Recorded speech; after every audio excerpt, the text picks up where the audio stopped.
জয়গুরু বন্ধুরা, শুভ সকাল সবাইকে। কেমন আছো তোমরা? আশা করি ভালোই আছো। তো দেখো, আজকে আমি এরকম ভাবে বুটটাকে করেছি। বুটটা মানে এই যে বুটের মধ্যে দেখতে পাচ্ছ কি সুন্দর মানে লাগছে দেখতে। এটা খেতেও খুব সুন্দর লাগে। আসলে আমার বাড়িতে আমার ছেলেরা আবার এমনি বুট পছন্দ করে না, ওদের এমনি বুটে এই গাছে যেমন হয়েছে এরকম বুটটা শাকের মতো খেতে বেশি পছন্দ করে।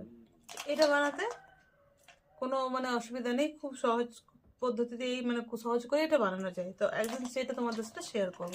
আজকে তোমাদেরকে বলি বুট এই বুটটা দেখো আমি বেগুন আর আলু সব কেটে রেখেছি। তো এবার এই বুটটাকে নিয়ে বসে আছি, ভাবছি কি করব। এটা এমনিতে এত সুন্দর লাগে না খেতে, শুধু নুন দিয়ে খেলেও সুন্দর লাগে।